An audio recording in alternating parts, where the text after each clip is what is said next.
Hello everyone, ഇന്ന് ഞാനൊരു കോവയ്ക്ക ഫ്രൈ റെസിപ്പിയാണ് കാണിക്കുന്നത്.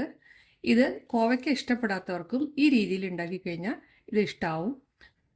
ഇത് ചോറ് കഴിക്കുമ്പോൾ തൈരും പിന്നെ ഈ കോവയ്ക്ക ഫ്രൈയും മാത്രം മതി ചോറ് കഴിക്കാൻ, വേറെ ഒന്നും വേണ്ട. നല്ല ടേസ്റ്റാണ് ഇത്.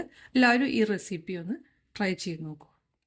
അതിനു വേണ്ടി ഒരു 250 ഗ്രാം കോവയ്ക്ക ഇതുപോലെ ചെറുതായി കനം കുറഞ്ഞ് കട്ട് ചെയ്ത് വെച്ചിട്ടുണ്ട്. ഇതിലേക്ക് ഒരു 1/2 ടീസ്പൂൺ മഞ്ഞൾപ്പൊടി, 2 ടീസ്പൂൺ നിറച്ച് മുളക് പൊടി. ഇത് കാശ്മീരി മുളക് പൊടിയാണ് ഇപ്പോൾ ഞാൻ ചേർത്ത് കൊടുത്തത്. ഇനി എരിവുള്ള മുളക് പൊടി ഒരു 1/2 ടീസ്പൂൺ, പിന്നെ ഉപ്പ് പാകത്തിന്. ഇതെല്ലാം കൂടി നല്ലപോലെ കൈ കൊണ്ടൊന്ന് മിക്സാക്കി എടുക്കണം.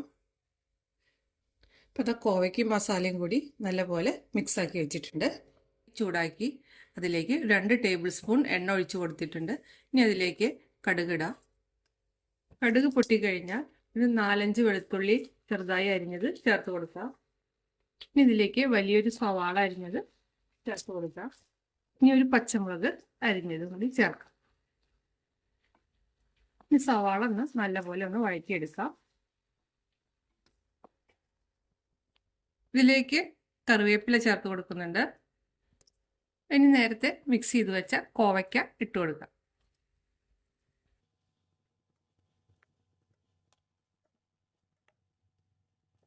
ഇപ്പോൾ കോവയ്ക്കും സവാളയും കൂടി നല്ലപോലെ മിക്സാക്കി എടുത്തിട്ടുണ്ട്. ഈ ചെറിയ തീയിലാക്കി അടച്ചു വെച്ച് കോവയ്ക്ക് വേകുന്നത് വരെ വെയിറ്റ് ചെയ്യാം.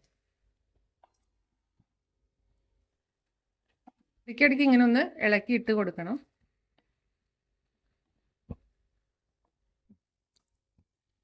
കോവയ്ക്കപ്പം നല്ലപോലെ വെന്ത് വന്നിട്ടുണ്ട്. ഇനി നന്നായി ഒന്ന് മൊരിയിച്ചെടുക്കണം. ഇതുപോലെ ഒന്ന് പരത്തിയിട്ട് ചെറിയ തീയിലിട്ടിട്ട് കുറച്ച് നേരം ഒന്നങ്ങനെ ഫ്രൈ ചെയ്തെടുക്കാം. ഇപ്പോൾ കോവയ്ക്ക ആവശ്യത്തിന് മൊരിഞ്ഞു വന്നിട്ടുണ്ട്.